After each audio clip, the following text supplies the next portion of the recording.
Well, alright, I got the replacement Akaso V50 Pro in, so let's do the review of the Akaso V50 Pro Take 2, coming right up.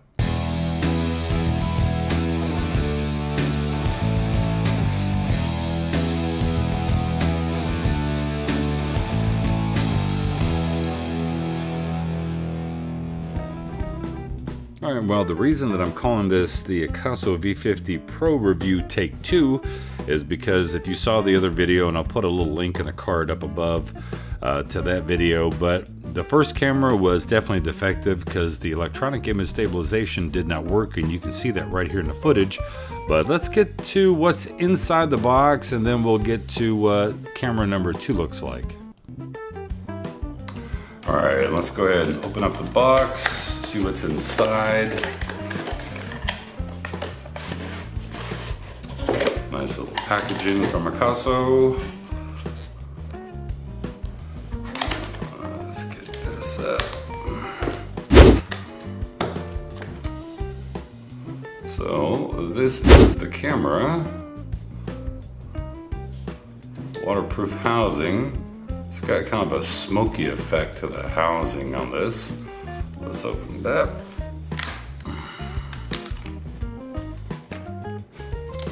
Get the camera out. Well, that camera is in there very snug.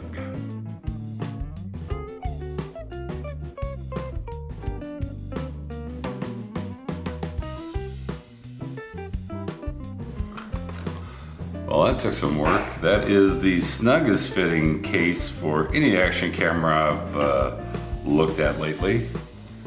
So let's see. Take that sticker off.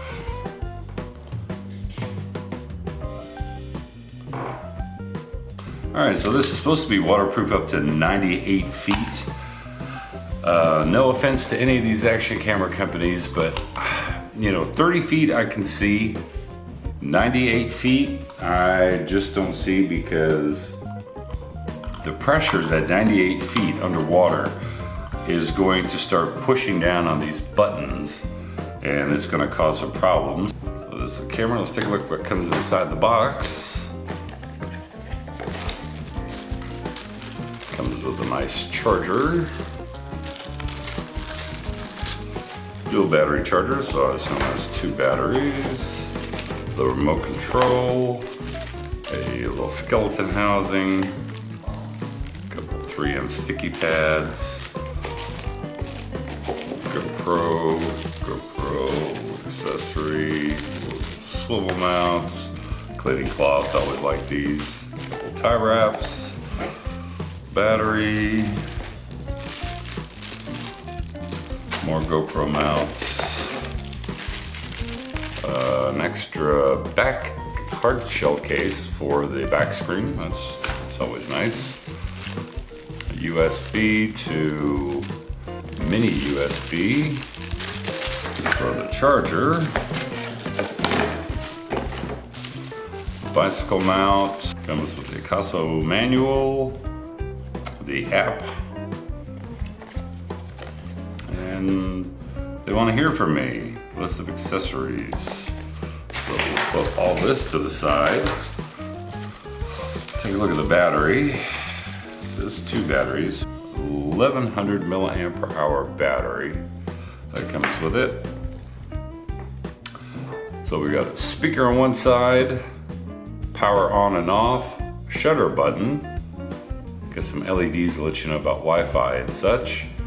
On this side, we've got mini USB, HDMI, SD card slot, 2-inch touchscreen on the back. On the bottom, of course, a nice little 1/4-20 screw, battery drawer. Well, let's talk about some of the specs of the Akaso V50 Pro. Its image sensor is a Panasonic 34112 image sensor. The chipset is an iCatch V50. It has a 170-degree adjustable lens, shoots 4K 30 frames a second, up to 20 megapixel photos, has electronic image stabilization, a nice 2-inch LCD touchscreen display, has built-in Wi-Fi. But as always, let's get to what matters most. Let's take a look at the image quality. We're going to shoot in 4K 30, 2.7K, 1080p at 60 frames a second, and check out this electronic image stabilization. All right, testing the Akaso V50 replacement with the new firmware from May the 16th. I also did the gyro calibration file on this new camera, and we're going to see how the image looks. I'm shooting 4K 30 frames per second right now. So what I'm going to be curious about is image quality at the 4K, of course, audio, and image stabilization, because this camera is supposed to have a 6-axis gyro, where most action cameras that do have a gyro electronic image stabilization is a 4-axis. So nice little walk. I am just hand holding this, no gimbal, no nothing. So this has got to be better than the image that I got and the stabilization that I got with that last Akaso V50 Pro, because that one was definitely a defective unit. Alright, a little video outside in the backyard, swimming pool. Still got a little bit of work to do. It's almost cleared up enough to where I can start vacuuming out the bottom and getting it ready. Let's get out here in the sun. Just hand holding this.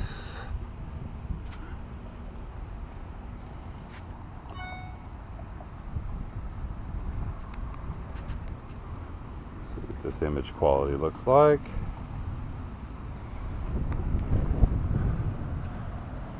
Magnolia tree. Trees across the road. And then my fig tree back there. Alright, one more handheld test here. 4K, 30 frames a second. See how this looks. Now we're going to test out a couple other resolutions. Alright, now I'm recording 2.7K, 30 frames a second, with electronic image stabilization on.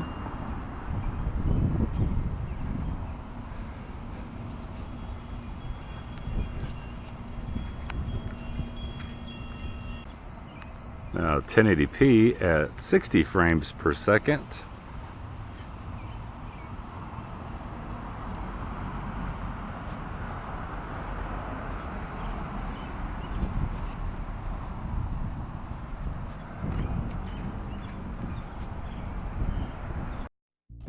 Alright, and now we're going to take a look at a couple of photos that I took at the 20 megapixel setting.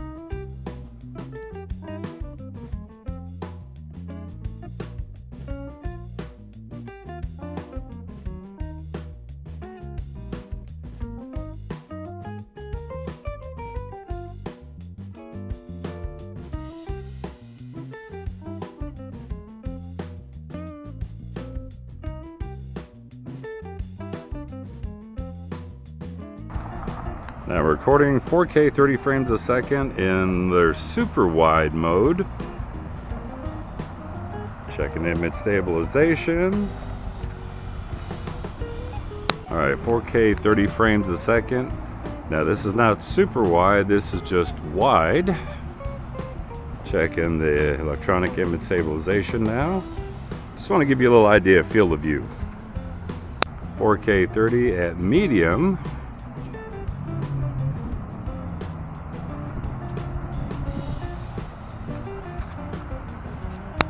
And now 4K 30 at narrow field of view.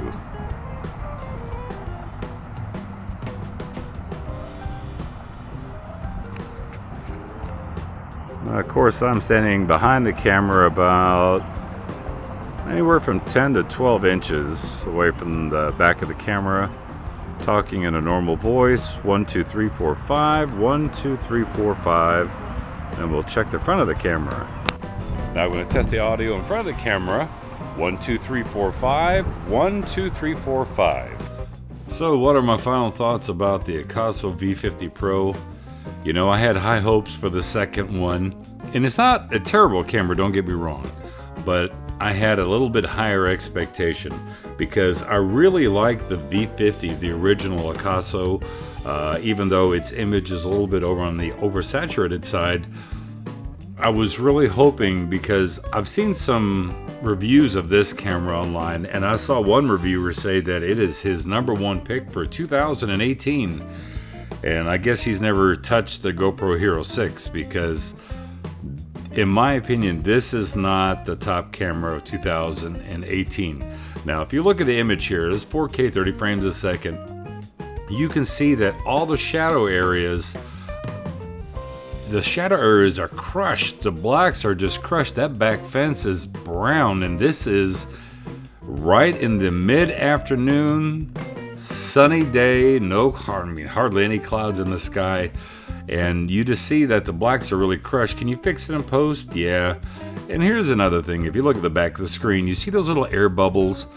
That's between the permanent film and the screen on the back. So all in all, the Akaso V50 Pro, is it a great camera?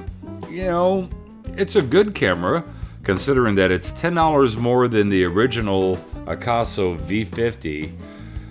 Is it worth $10 to have a little bit better audio, to have electronic image stabilization that's 6-axis? Although I think I'm going to do another video comparing the V50 versus the V50 Pro, just so you can see the difference between the two. And also, is it worth it to have the touchscreen on the back? Now, as much as I like touchscreens, and this one seems to be pretty sensitive enough to where, I mean, you know, you can navigate it pretty well. But all in all, I mean, is it a great camera? You know, I really can't give it my 2 thumbs up, even though I waited and I gave Akaso the opportunity so that we could get this defective camera out of here. And, you know, and in my opinion, I think the defective camera had better image quality, and the dark areas and shadow areas were not as crushed as much as what the second camera is with the same firmware. So I'm just a little bit taken back. I don't know if it's a quality control issue that needs to be addressed with Akaso, although I did hear that this is not a Akaso particular camera, that MG Cool actually came out with the Explorer Pro 3 that's supposed to be identical to this one. The only difference is the name on the outside. I don't know if that's true or not. That's just a rumor I heard. But, you know, comment below in the comment section. Tell me what you think about this camera. I'll put a product link to it if you want to experiment and try it out for yourself. On a scale of 1 to 10, I will give this one, I'll give it a 6+ to a 7, just because it is 4K, native 4K, and it does have image stabilization that seems to work well. I don't know if it's going to be GoPro-ish, but you know what? I'll tell you what, tomorrow I'll put up a video showing the original V50, the GoPro Hero 6, and the Akaso V50 Pro, 3 of them side by side, and we'll see what you guys think about image quality. Anyway, if you're not a subscriber, thank you very much for watching this video. Smash that subscribe button. Be sure that you hit the bell so that you're notified every time I upload a video, and I will talk to you guys later. Bye.